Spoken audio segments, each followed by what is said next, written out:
Boshimga ish tushganida omad qushi uchganda do'stu yor ham kechganida panoh bo'lgan onajonim dilda pinhon g'amlarimdan kiprikdagi namlarimdan ko'nglimdagi kamlarimdan ogoh bo'lgan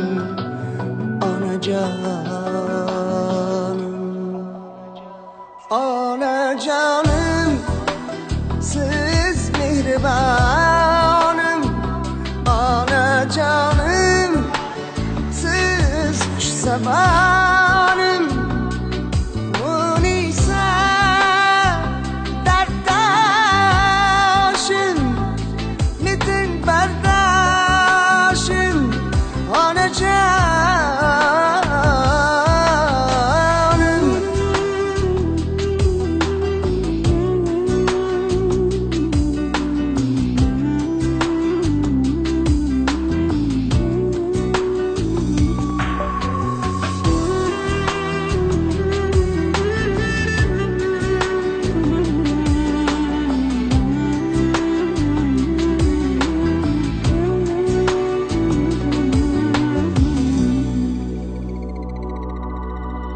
qatordan kam bo'lmasin deb g'uncha payti so'lmasin deb mendan oldin o'lmasin deb duo qilgan onajonim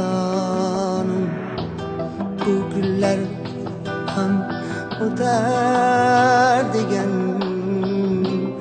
dard alamlar ketar degan bolamni baxt kutar degan qadrim bilgan onajonim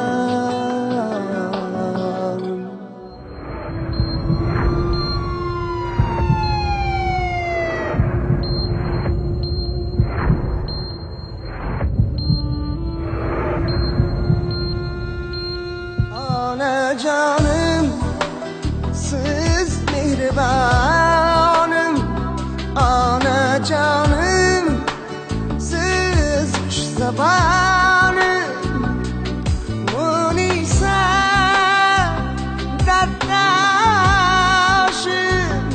metin bardoshim onajonim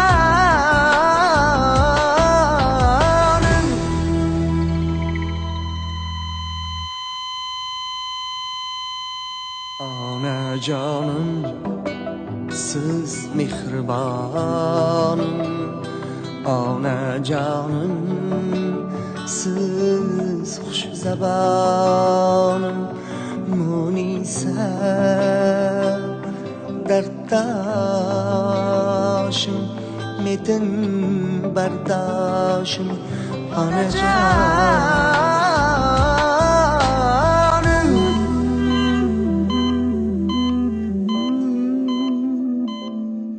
Ey farzand,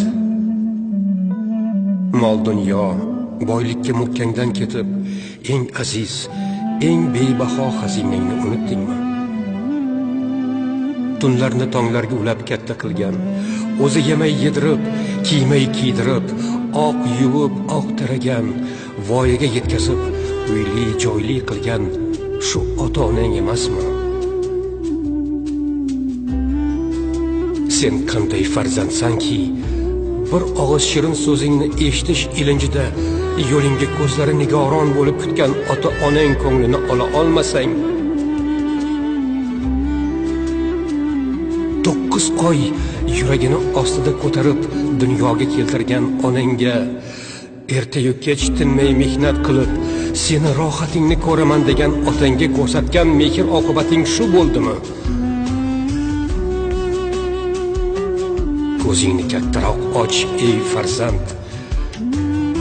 Sen axtargan boylik, sen izlagan xazina mana shu mushtipar ota-onang bo'ladi.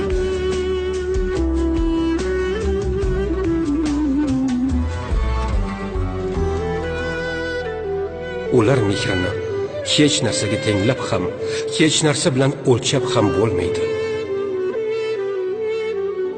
Shunday ekan, ota-onangni boshingda ko'tar, ular holidan xabar ol, yonida yurib xizmatini qil, duosini ol. Sen ota-onangga nima qilsang, albatta farzandingdan qaytadi. Alloh ota-onalarimiz umrini ziyoda qilsin.